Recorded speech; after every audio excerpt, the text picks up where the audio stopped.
full of stats. Engage Vernon. I'm your new wingman. We will win! Because we have... Welcome to CommLink. Hello everyone, I'm Stub, and this is a CommLink Alert, where major articles from Cloud Imperium Games are read for those who would rather hear it than read it. And we're going to go off script real quick. There's plenty of discussion to be had about this letter from the chairman, like many others in the past. We don't do editorial here on the CommLink Alert, but if you have not already, be sure to subscribe to the channel because on this week's podcast episode, we are definitely going to be diving into this letter. So here we go. CIG released a letter from the chairman on Thursday, March 14th, 2024, and here is what it says. 2023 marked the beginning of a transformative chapter for Cloud Imperium and both of our games. With Alpha 3.18, our first release of 2023, the team delivered persistent entity streaming, PES, the foundational tech that is necessary for server meshing, SM. As we mentioned in the last letter, PES is the hardest part of the work needed for server meshing and is the one that required the most engineering. So overcoming the challenges with this release last year was mission critical. The launch of Alpha 3.18 was far more challenging than we anticipated, and we discovered some issues with our backend database that were only visible at the scale we see on a live release as opposed to the persistent test universe PTU. Outside of this, we uncovered a lot of little issues that come from a truly persistent universe. While it is amazing to come across a wreck from a player combat a week ago, it is not so fun to try and land at a hangar where the last 3 ships crashed and left debris lying around, blocking your landing pad. We slowly worked through these issues and others, but it was a challenging time both for the development team and the community. These obstacles not only tested our skills and determination, but also demonstrated our resilience as we overcame them. Beyond PES, 2023 welcomed the long-awaited implementation of salvage, encompassing hull stripping, structural component, and repair, accompanied by relevant missions. Traders reaped the benefits of an overhauled, no pun intended, and physicalized cargo system, while players across the board enjoyed many new missions spanning both PvE and PvP scenarios. Our development journey reached a series of significant milestones last year, all of which took center stage at CitizenCon 2953. The magnitude of this event for everyone at CIG cannot be overstated, especially considering it marked our first in-person CitizenCon in over 4 years. We have been powered by all of your excitement since the very beginning of the journey, and we've missed the energy that comes from spending time together, sharing our mutual excitement about what we're building. The show was an incredible affirmation of all our hard work, both on Star Citizen and Squadron 42 in 2023, and kicked off our best Q4 ever in terms of player logins and engagements. Thanks to all of you and a huge wave in Q4, 2023 was our best year ever, with record highs in daily active players, monthly active players, unique logins, and hours played for the year. More than 1.1 million of you set foot into the persistent universe in 2023. The other major milestone in 2023 was welcoming the team at Turbulent fully into the CIG family. Our partners since the end of 2012, Turbulent have been responsible for large parts of our online infrastructure and have greatly contributed to our growth and success. This acquisition allows us to streamline our efforts and formally gives us a significant presence in Montreal, Canada, which is a hotbed of video game talent. As part of this acquisition, we gained 2 key senior executives. Benoit Bejour, the Chief Technical Officer of Turbulent, who now becomes the CTO of Cloud Imperium and the head of our core technology group, CTG. You already will know Benoit from his presentations on our server meshing plans at the last 2 CitizenCons.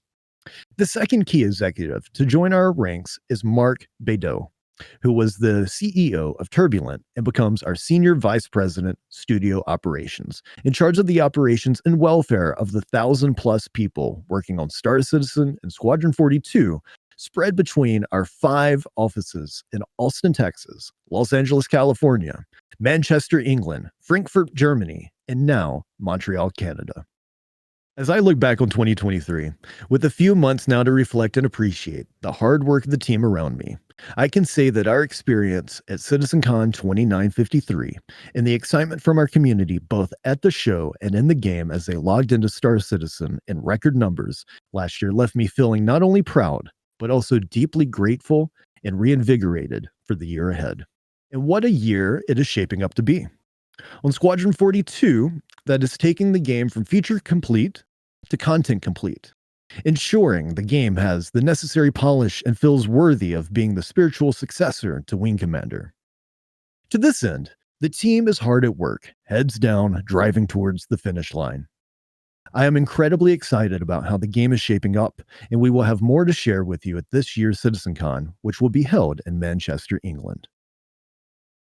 On the Star Citizen front, the teams are preparing to deliver server meshing and expanding the universe of Star Citizen to multiple star systems. One of the key milestones of human achievement in the lore of Star Citizen is First Jump Day, when legendary human astrophysicist and pilot Nick Croshaw discovered and navigated the first jump point on April 10th, 2271, and became the first human to visit a planetary system beyond Sol. I did it! Eventually, that system was named Croshaw in his honor. His journey was described as the jump that changed the course of humanity and led to the starfaring future we depict in Star Citizen and Squadron 42. You might wonder why I'm telling you this story.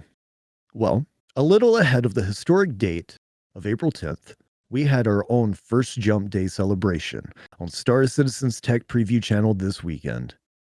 For this test of our progress on server meshing and the replication layer technology, we opened our first functioning jump gates and allowed players to test traveling between our 2 systems for the first time in our history. Players were able to travel between Stanton and Pyro via wormholes, with each system streaming in and out seamlessly. For those of you interested, our Versus own Nick Croshaw honor goes to an Evocati member called Mr. Trash, who we believe was the first in the community to successfully jump. During the test, it is worth highlighting that we also achieved 350 concurrent players in a single shard, e.g. a replication layer with 2 connected servers, setting a new record for concurrent players in a single instance in Star Citizen. After many hard years of work towards a goal many thought was impossible, we are on the cusp of delivering one of the final pieces of technology that will enable a connected shared universe that thousands of people can experience together at the same time. I invited Benoit, whoever saw this historic test, as our new CTO, to share a few thoughts about this monumental milestone he helped bring to fruition. Quote, "As the new Chief Technology Officer at Cloud Imperium, I'm thrilled to join the CIG family and lead our technology group. We're dedicated to pushing boundaries, and I am honored to represent and care for this team of pioneers and trailblazers. One of my first initiatives as CTO was establishing the Technology Preview channel. It's a space where developers can fearlessly test large technology changes with players way before they go live, fostering the spirit of open development with our community. In 2024, our server meshing journey is hitting its stride after years of dedication. We're closing in on the original vision we set out to achieve. This journey started long ago with the introduction of streaming capabilities to Star Engine, like client-side object container streaming, OCS, followed by server-side object container streaming, SOCS, and progressing to persistent entity streaming, PES, to maintain the entire game world. Every step has been building toward our goal to support MMO-level player populations in a high-fidelity game environment of large magnitude. We are gearing up to release the replication layer in 3.23. This is a big deal. It's the foundation we build the mesh on. As a player, you should perceive this specifically when dealing with server crashes, 30Ks, as those will no longer cause immediate disconnection but gracefully recover, allowing you to continue to play.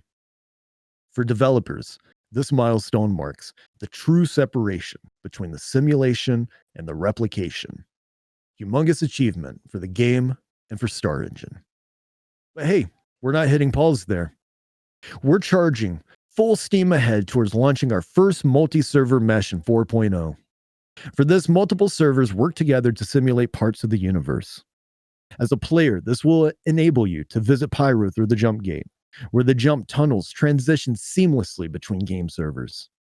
Game shards will also host more players, so you should encounter more friends or foes along the way. This will mark a new beginning for our game architecture. In the coming weeks and months, get ready for more technical preview tests with various mesh configurations, multiple game servers per solar system, and seamless transitions without gates. We're talking about layouts where servers are dedicated to entire planets and moons. Others focus solely on landing zones or other key locations, with plenty of higher player count experiments. I'm genuinely proud to be part of this team. While we face challenges ahead, I'm filled with relentless optimism, knowing that amazing successes are waiting for us. 07, end quote. As we set our sights on the year ahead, the team remains focused and committed to ushering the community into uncharted territories with the release of Pyro and Star Citizen Alpha 4.0. I cannot stress how much this is an inflection point, as it will allow many more people to play together, but also to seamlessly travel to different star systems. All of this points towards 2024 being our biggest and best year yet in the universe of Star Citizen. But Star Citizen Alpha 4.0 is not our final destination. And with that, I have more exciting news to share. As we revealed at CitizenCon, with Squadron 42 achieving the feature complete milestone, we are now able to bring features developed for Squadron 42 to the persistent universe at an accelerated rate. As part of this, towards the end of last year, we decided to reorganize the Star Citizen and Squadron 42 teams to be more integrated, to facilitate bringing several years' worth of feature work and polish to Star Citizen, and finally set our sail out for Star Citizen's own finish line. While we recognize that there is no definitive finish line in an online MMO, and that we will always be adding new features and content for many, many years to come, Star Citizen 1.0 is what we consider the features and content set to represent commercial release. This means that the game is welcoming to new players, stable and polished, with enough gameplay and content to engage players continuously. In other words, it is no longer alpha or early access. Much like we planned out Squadron 42's drive to feature complete, in the upcoming content complete status, we spent significant time looking at what Star Citizen 1.0 means and what it would take to get there. To facilitate this, I am pleased to share that our very own Rich Tyre will be taking on a new role as Senior Game Director, overseeing both the development of Star Citizen and Squadron 42 alongside me. With this change, you'll start to see a more rapid expansion of features and content coming from Squadron 42 to Star Citizen, starting with Alpha 3.23, which is shaping up to be one of our biggest releases to date in terms of new features getting into players' hands. When we announced at CitizenCon that we would start bringing across feature work that we had developed and refined in the push to feature complete for Squadron 42, we were not kidding.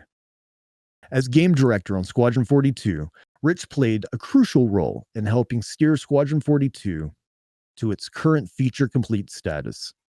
Under his stewardship, Squadron 42 experienced a significant surge of progress, a momentum we fully anticipate will continue to carry us towards content complete, beta, and release.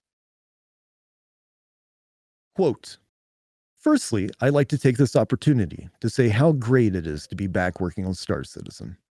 Some of you may already know me, but I was the core gameplay pillar director before I moved over to become the game director on Squadron 42 a few years back. With this new role, I will be coming on board to help push Star Citizen to the next stage of its development, ultimately culminating in leaving early access and releasing the 1.0 version of the game. This begins with identifying what features and content are required to create a fully realized space MMO, while laying the foundations for future updates. To be 100% clear though, this doesn't mean going back to the drawing board or to totally changing the vision of what Star Citizen currently is. With this aim, Chris and I have overseen the creation of a roadmap that takes us all the way up to 1.0 and outlines all the features and content we need, and just as crucially, the ones that will come post full release. With my role now overseeing both projects with Chris, and the fact that Squadron 42 has hit its feature complete milestone, it has provided an opportunity to reshuffle the teams. This should be a large contingent of gameplay teams now coming back to focus on Star Citizen. We've also taken the opportunity to move away from heavily specialized teams like actor feature and vehicle feature to more generic gameplay teams that should allow us to be a lot more flexible and shoulder some of the heavier burdens those teams used to carry. While these teams will still be instrumental in shipping Squadron 42, they will now be focused on bringing all the existing features over to Star Citizen, as well as working on brand new features like base building and crafting to help round out the 1.0 experience.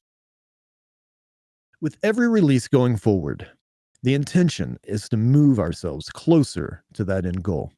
So you should expect to see large updates each quarter with many changes to systems that have not been touched in a long time, like economy, insurance, etc., alongside a whole suite of quality of life improvements to things like inventory, missions, mobiGlas, etc., coupled with totally brand new features and content.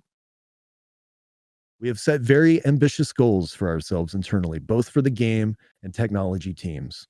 But Chris and I truly believe that they are achievable. And hopefully, you can start to see that progress starting with 323 and beyond.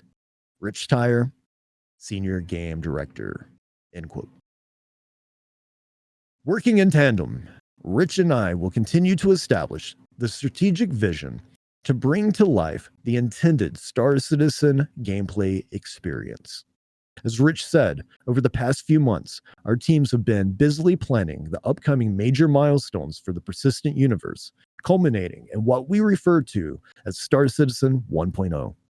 As that roadmap comes together and becomes validated, we look forward to sharing with you both its vision and executional plan later this year. As part of this development reorganization, we have made a few significant changes. From a personal standpoint, I have moved to Austin, Texas from Los Angeles to be closer in time zone to our main development operations in Manchester, Frankfurt, and Montreal. I am spending significant time at our largest studio in Manchester with almost 600 staff as I sit with Rich and the teams working towards completion on Squadron 42 and Star Citizen. As part of this, we made the difficult decision to ask the Los Angeles development team, which had increasingly been providing support for the main development teams based in Manchester, to relocate to join other teams, primarily in Manchester, but also in Austin and Montreal.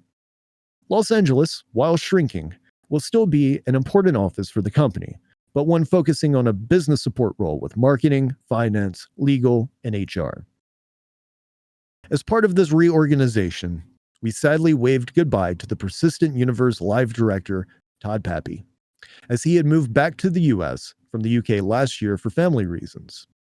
And after much soul searching, I determined that we cannot afford to have this role remote from the main team in Manchester for a good portion of the year.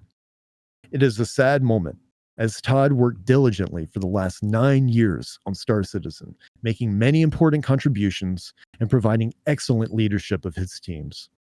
I wish him the best of luck and look forward to seeing what he does next. I will miss the sunny skies and beaches of Los Angeles, but Star Citizen and Squadron 42 take precedence. The journey is longer and more difficult than I anticipated 11 and a half years ago. But the final destination is so much more exciting and fulfilling. I would have never in my dreams expected to have the opportunity to build something on the scale and ambition of Star Citizen. And because of this, feel incredibly blessed by all of your support, and I am determined to finish strong. In a marathon, they say the last mile is the hardest. But to quote the Roman Emperor Marcus Aurelius, what we do now echoes in eternity. I am looking forward to you getting your hands on Star Citizen Alpha 323 soon, where you will finally be able to experience many features we have been hard at work on for the past couple of months, which will then lead into Invictus launch week in May. As a lead up to Invictus, we have prepared a series of missions to earn your UEE Civilian Defense Force stripes and potentially earn an incredibly powerful and unprecedented in-game upgrade if you complete all of them. So you are ready to face Xenothreat in a more personal manner. The power of community. The driving force behind our success is our extended team, each and every one of you. Together, we have built a community that not only plays a crucial role in our development, but also embodies our shared passion for the Star Citizen universe. It is you who has propelled us forward. Without your passion, your willingness to test, to be undeterred by bugs and crashes, to be vocal with your thoughts, and stamina for the long and windy road, there would be no Star Citizen or CIG. You were there for the iconic helmet flip and the opening of the hangar doors for the first time in Alpha 0.8. Together, we explored the vast expanse of the persistent universe for the first time in Alpha 2.0. And you were on board for the inaugural planetary landing in Alpha 3.0. And soon, we will be leaving the Stanton system as we venture into the lawless wastelands of the Pyro system in Alpha 4.0 thanks to server meshing. And beyond this, Star Citizen 1.0 twinkles on the horizon. The future has never been so bright. And I couldn't be happier taking this journey with all of you. Chris Roberts, founder and CEO. And that's it for the letter from the chairman. Don't forget that the CommLink Podcast releases a new episode weekly featuring discussions about Star Citizen and Squadron 42. And oh my God, can you expect a ton of conversation about this letter this week? The CommLink Podcast can be found on both YouTube and Spotify. In addition to the podcast, be sure to also check out our Star Citizen and Squadron 42 reaction videos on our YouTube channel. You can follow CommLink on Twitter and Instagram. The username for both platforms is @CommLinkPod. We're currently running a giveaway for Cutter Rambler with LTI, so check out our Twitter page for more details pinned at the top. And finally, if you enjoyed today's alert, like this video and subscribe to the channel for more. Until next time, thank you to everyone for tuning in. Stay safe and be well.